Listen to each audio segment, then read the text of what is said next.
D'abord, j'ai été surprise de voir dans la Bible combien de symboles différents étaient représentés par le cheval. La première fois, c'est lorsque Joseph fait du troc avec les Égyptiens à court d'argent. Genèse 47, alors ils amenèrent leur bétail à Joseph qui leur donna du pain en échange des chevaux, des troupeaux, des bœufs et des ânes. Première intervention. Alors maintenant, je vais vous parler vraiment des symboles. Le symbole de la chute, c'est le piège du cheval invincible. Symbole de la chute. Le combattant d'Israël ne sera longtemps qu'un pauvre bédouin qui se défend comme il peut contre l'ennemi monté sur un cheval. C'est celui qui remporte la première victoire contre le cheval, et bien le Seigneur qui a piégé les super attelages égyptiens. Voilà un épisode très connu qui revêt une grande valeur symbolique dans la tradition biblique.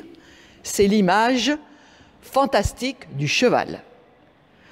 Cette auréole était plutôt obscure, car le cheval porte en lui la mort, quand il rejoint le pouvoir des ténèbres de l'abîme biblique. C'est mort contre mort, quand les eaux profondes vont submerger les vagues des chevaux. Exode 14. Les eaux revinrent et recouvrirent les chars et les cavaliers. Tu fis souffler un vent, la mer les recouvrit, ils s'engouffrèrent comme plomb dans les eaux. Chars et forces de Pharaon à la mer, il les lança. La fleur des écuyers sombra dans la mer des joncs, les abîmes le recouvraient. C'est ainsi qu'on voit que la puissance équestre, qui devait être un véritable raz-de-marée mortel, finalement s'engouffre dans l'abîme du chaos originel. Le livre de Josué mentionne un ordre divin qui voue chars et chevaux à l'anathème au cours d'un combat contre les Cananéens. Josué. Le Seigneur dit à Josué, « Ne crains rien, car demain, à cette même heure, je les livre tous tués à Israël. Tu couperas les jarrets de leurs chevaux et tu brûleras leurs chars. » Cet ordre est scrupuleusement exécuté. Les raisons de cette exécution ont été souvent discutées, mais sans réponse véritable, sinon que le cheval n'est pas invincible. Alors, comme symbole de puissance royale, je vous propose la tentation du cheval, avoir son cheval. L'anathème du cheval est remis en question par la décision de David après sa victoire sur les Araméens. 2 Samuel. David lui prit 1700 cavaliers et 20 000 fantassins. David coupa les jarrets de tous ses attelages. Toutefois, il en garda 100. Alors à partir de là, le char devient vite le signe de la puissance royale. Absalom se procura un char et des chevaux, ainsi que 50 hommes qui couraient devant lui.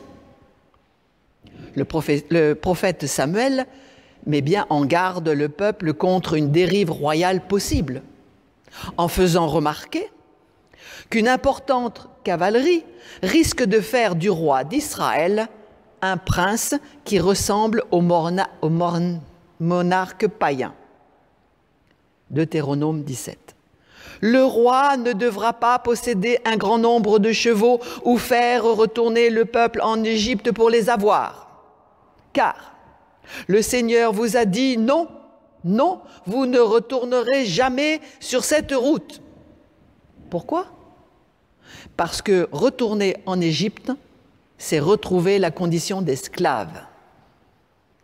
Le peuple de Dieu a reçu la loi, a rencontré le Seigneur dans le désert, a été éduqué par Dieu. Il ne doit plus se comparer aux autres peuples qui confient toute leur force dans les chars et les chevaux.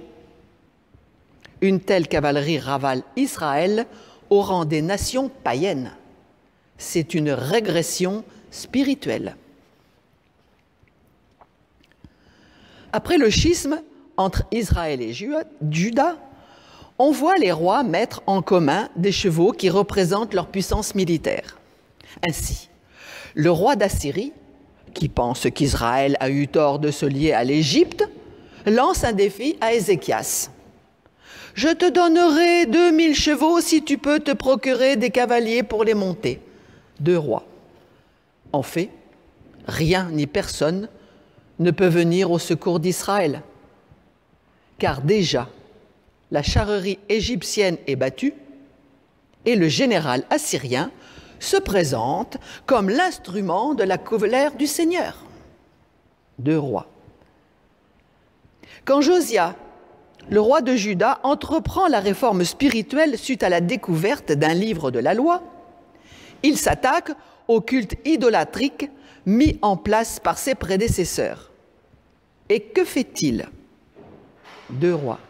Il supprima les chevaux que les rois de Juda avaient installés en l'honneur du soleil à l'entrée de la maison du Seigneur. Il brûla les chars du soleil.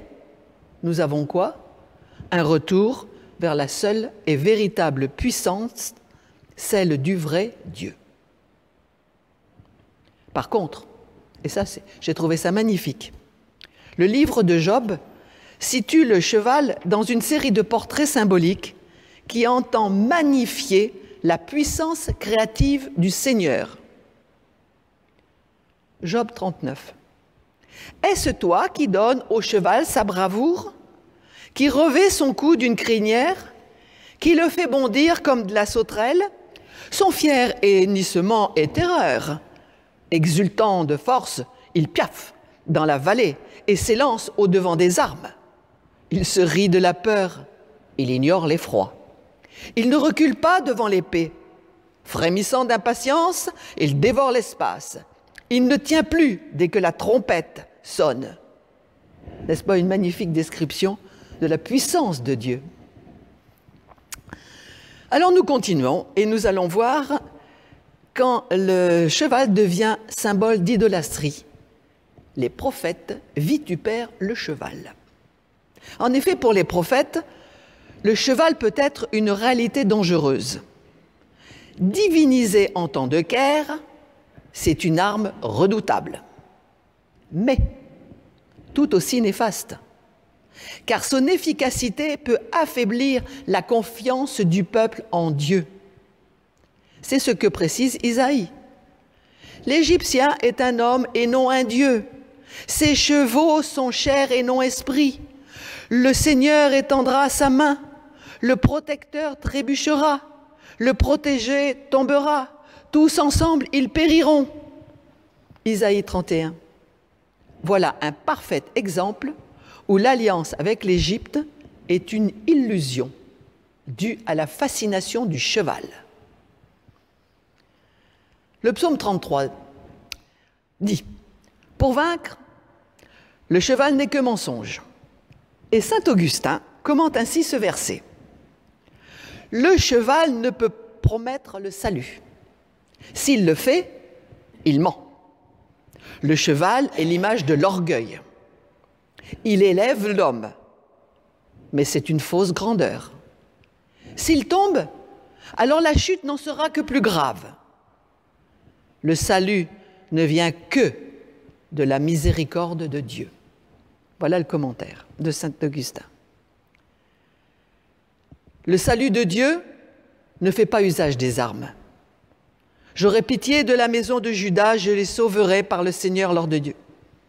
Je ne les sauverai ni par l'arc, ni par l'épée, ni par la guerre, ni par les chevaux, ni par leurs cavaliers.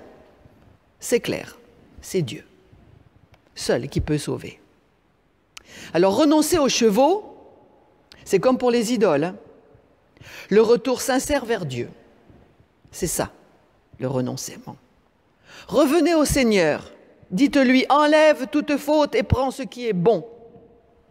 De même, il est vain de se confier dans le cheval pour fuir la colère de Dieu. Vous avez dit, non, car nous fuirons à cheval. Eh bien oui, vous fuirez. Et encore, nous aurons des montures plus rapides. Eh bien, vos poursuivants seront encore plus rapides. 1000 trembleront devant la menace d'un seul. Osée 13 et Isaïe 30. Les chevaux prophétiques, il y en a. C'est le symbole un peu de la toute-puissance de Dieu. Mais ce thème, les prophètes le mettent en scène avec les éléments fondamentaux, le feu, l'eau, le vent. Le cheval devient alors le symbole des nombreuses manifestations de la puissance divine. C'est le cheval de feu qui emporte Élie dans le ciel et le sépare de son disciple Élisée. Dieu est un feu. Habakkuk décrit la toute-puissance de Dieu quand elle affronte les éléments déchaînés, comme une puissante cavalerie qui attaque. Écoutez, le monde fantastique et le monde réel se mélangent quand ce sont les chevaux de Dieu qui imposent silence aux fureurs de la mer. Habakkuk. Ta colère s'adresse-t-elle aux rivières, ta fureur à la mer, lorsque tu montes sur tes chevaux, sur les chars victorieux, pour te frayer un chemin, pour frayer le chemin de tes chevaux dans la mer, dans le bouillonnement des eaux puissantes? Vraiment, il y a le mélange. Quant à Zacharie, il fait apparaître des chevaux et des cavaliers qui sont des anges pour inspecter le monde, y compris l'abîme du chaos initial, qui doit se soumettre à la loi du Créateur. Zacharie. J'ai eu une vision pendant la nuit. Voici un homme montant un cheval se tenait parmi les myrtes qui ont leurs racines dans la profondeur. Derrière lui, les alezans noirs et blancs. Ce sont eux que le Seigneur a envoyés pour parcourir la terre. Le noir, le roux, le blanc, le pie symbolisent 4 régions cardinales de la terre, assimilées aux 4 vents du ciel, la terre et le ciel. Et pour finir, on va voir un peu les chevaux de l'Apocalypse, incontournable. Alors là, c'est le symbole du fantastique. L'Apocalypse est un grand pourvoyeur de symboles bibliques. Il donne au cheval toute sa dimension fantastique pour préfigurer le grand jour de Dieu. Je répète, le grand jour de Dieu. Ne perdez pas de vue. Les chevaux se manifestent au cours de l'ouverture des 7 sceaux. Apocalypse 6. Quand l'agneau ouvrit le premier sceau, j'entendis s'écrier d'une voix forte « Viens !» Et je vis un cheval blanc. Celui qui le montait tenait un arc. Une couronne lui fut donnée, et il partit pour vaincre. Quand il ouvrit le deuxième sceau, alors rugit un cheval rouge feu. À celui qui le montait fut donné le pouvoir de ravir la paix, afin que l'on s'entretue, et il lui fit donner une grande épée. Le troisième est un cheval noir. Celui qui le montait tenait la balance à la main, et j'entendis comme une voix, une mesure de blé pour un denier, une mesure de... etc. Quant au vin et à l'huile, n'y touche pas. J'entendis le quatrième s'écrier « Viens !» Et je vis un cheval blême. Celui qui le montait, on le nomme la mort, et Hadès suivait. Plus loin, dans le chapitre 19, l'auteur parle de chevaux dotés d'une tête de lion, des anges exterminateurs. Tels m'apparurent les chevaux et leurs cavaliers. Ils portaient des cuirasses de feu d'hyacinthe et de soufre. Les têtes étaient comme des têtes de lion, et leur bouche vomissait 3 fléaux, le feu, la fumée et le soufre. Ils firent périr le tiers des hommes. Et encore plus loin, dans l'Apocalypse, alors je vis le ciel ouvert. C'était un cheval blanc. Celui qui le monte se nomme fidèle et véritable. Il juge et il combat avec justice. Ses yeux sont une flamme ardente. Sur sa tête, de nombreux diadèmes et inscrit sur lui est un nom qu'il est seul à connaître. Il est revêtu d'un manteau trempé de sang, et il se nomme la parole de Dieu.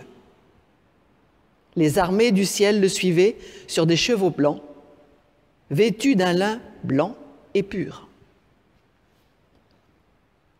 C'est un cheval blanc qui portera le Messie triomphant. C'est un double symbole. D'une part, il invoque le glaive, symbole de la parole de Dieu qui sema la mort chez les Égyptiens, et le cœur de la nuit pascale. Mais aussi la parole de Dieu, répandue dans le monde par le Saint-Esprit, est le symbole de l'Église, conduite par le Christ.